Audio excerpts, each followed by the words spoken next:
15 अगस्त को हम आजादी की 75वीं वर्षगांठ मनाने जा रहे हैं। इस अवसर पर देश के सबसे लोकप्रिय चैनल जी न्यूज ने देश के लिए मर मिटने वाले भारतीय सेना के जवानों की याद में शौर्य नाम से एक खास सीरीज शुरू की है। इस सीरीज में हम आपको देश के असली हीरोज के पराक्रम की वो कहानी बताने जा रहे हैं जिसे सुनकर आपका सीना गर्व से चौड़ा हो जाएगा। देश की आजादी के बाद से भारत और पाकिस्तान के बीच सीमा पर तनाव लगातार बना रहता है। भारत पाकिस्तान के बीच हुए 1999 के करगिल युद्ध को आखिर कौन भूल सकता है। इस जंग में भारतीय सेना ने पाकिस्तान को धूल चटा दी थी। लेकिन क्या आपको इस जंग के हीरो योगेंद्र यादव के बारे में पता है, जिन्होंने सीने पर 15 गोलियां खाने के बाद भी दुश्मन को देश की 1 इंच पर भी कब्जा नहीं करने दिया था। योगेंद्र यादव के पराक्रम की वजह से ही भारत की 18 ग्रेनेडियर्स को टाइगर हिल के अहम पॉइंट पर कब्जा करने में सफलता हासिल हुई थी। उन्हें अपनी बहादुरी और तिरंगे का मान बढ़ाने के लिए महज 19 साल की उम्र में परमवीर चक्र से सम्मानित किया गया था। आज हम शौर्य की सीरीज में सूबेदार मेजर योगेंद्र यादव की शौर्य गाथा आपको बताएंगे। साल 1996 का दौर था जब योगेंद्र यादव पिता की नक्शे कदम पर चलते हुए सिर्फ 16 साल की उम्र में सेना में भर्ती हो गए थे। उनके पिता करण सिंह भी एक सैनिक थे जिन्होंने पाकिस्तान के खिलाफ 1965 और 1972 की जंग में हिस्सा लिया था। बचपन से ही योगेंद्र अपने पिता की विजय गाथा सुनकर बड़े हुए थे और इसी जज्बे के साथ उन्होंने आर्मी ज्वाइन की थी। लेकिन सेना में भर्ती होने के कुछ साल बाद ही योगेंद्र को अपना साहस दिखाने का मौका मिला और साल 1999 में पाकिस्तान के खिलाफ करगिल युद्ध शुरू हो गया। योगेंद्र की टुकड़ी को मिला था अहम जिम्मा। भारत से 3 जंग हारने के बाद भी पाकिस्तान अपनी नापाक हरकतों से बाज नहीं आया और उसने साल 1999 में भारत पर हमला करने की गलती कर दी।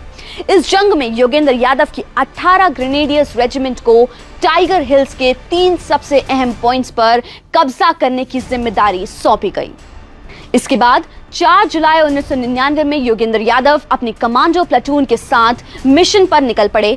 दूसरी ओर से दुश्मन गोलियां बरसा रहा था, लेकिन भारतीय जवानों का हौसला 7वें आसमान पर था और उसे डिगा पाना किसी के लिए भी आसान नहीं था। योगेंद्र यादव की प्लाटून के सामने सबसे बड़ी चुनौती टाइगर हिल की पहाड़ी से पार करना था, क्योंकि सीधे 90 डिग्री की चढ़ाई करना कोई आसान काम नहीं था। लेकिन दुश्मन को खदेड़कर भगाने का सिर्फ यही एक रास्ता था और ऐसे में जवानों ने अपने कैंप छोड़ रात में पहाड़ी की चढ़ाई शुरू कर दी। लेकिन रात के अंधेरे में ऊपर बैठा दुश्मन भारतीय जवानों की एंट्री से अलर्ट हो गया और पाकिस्तान की ओर से अंधाधुंध गोलीबारी शुरू हो गई। इस दौरान कई जवान घायल हुए और टुकड़ी को कुछ कदम पीछे भी खींचने पड़े। लेकिन योगेंद्र यादव की टुकड़ी 5 जुलाई को फिर से आगे बढ़ना शुरू हुई और तब उनके साथ सिर्फ 25 जवान थे। दूसरी कोशिश की भनक भी दुश्मन को लग चुकी थी और पाकिस्तान की ओर से भारतीय टुकड़ी पर फिर से फायरिंग शुरू हो गई। इस दौरान कई भारतीय जवान घायल हुए, लेकिन फिर रणनीति के तहत जवानों ने कुछ कदम पीछे हटने का फैसला किया ताकि दुश्मन की आंखों में धूल झोंकी जा सके। पाकिस्तानी जवान ये देखकर खुश थे कि भारतीय टुकड़ी धराशायी हो चुकी है, लेकिन ये सिर्फ उन्हें चकमा देने के लिए था। योगेंद्र यादव समेत 7 से 8 सैनिक अब भी पहाड़ी पर मौजूद थे और दुश्मन ये देखने नीचे आया कि क्या कोई भारतीय जवान जिंदा तो नहीं बचा। तभी भारतीयों ने उन पर धावा बोल दिया। अब दोनों ओर से फायरिंग हो ही रही थी, जिससे डरकर कुछ पाकिस्तानी जवान भाग खड़े हुए। भारतीय टुकड़ी सुबह होते होते टाइगर हिल के करीब पहुंच चुकी थी, लेकिन इस दौरान भागे हुए सैनिकों ने अपने साथियों को इस हमले के बारे में बता दिया। जैसे ही योगेंद्र यादव अपनी टुकड़ी के साथ ऊपर की ओर बढ़े तो पाकिस्तानी जवानों ने उन्हें घेर लिया।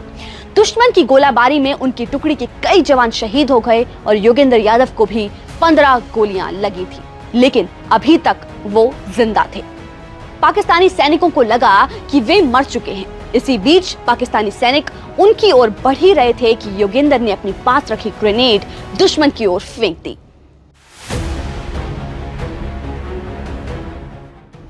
दुश्मन को पीछे खदेड़ने में सफल ग्रेनेड का धमाका इतना जोरदार था कि पाकिस्तानी सैनिकों के पर खच्चे उड़ गए। इसके बाद हिम्मत दिखाते हुए योगेंद्र ने अपनी राइफल उठाकर पाकिस्तानियों पर अंधाधुंध फायरिंग कर दी ताकि धमाके से बचे सैनिकों को भी ढेर किया जा सके। योगेंद्र यादव पहले ही गहरे जख्म झेल रहे थे और बेहोशी की हालत में वो एक नाले में गिर गए। इसमें बहते हुए वो काफी नीचे तक आ चुके थे, लेकिन ऊपर पहाड़ी पर पाकिस्तानी जवानों के नामो निशान तक मिटा चुके थे। इसके बाद नीचे भारतीय सैनिकों की मदद से उन्हें बचाया गया और इलाज के लिए अस्पताल में भर्ती कराया गया। भारतीय सैनिकों ने इसके बाद टाइगर हिल पर तिरंगा फहरा दिया और सच्ची वीरता दिखाने वाले योगेंद्र यादव के पराक्रम की बदौलत ही ये हो पाया था। इसी साहस का परिचय देने के लिए योगेंद्र को परमवीर चक्र से सम्मानित किया गया। साल 2022 जनवरी में ही योगेंद्र यादव रिटायर हुए हैं और उन्हें मानद कैप्टन के पद से सम्मानित किया गया है।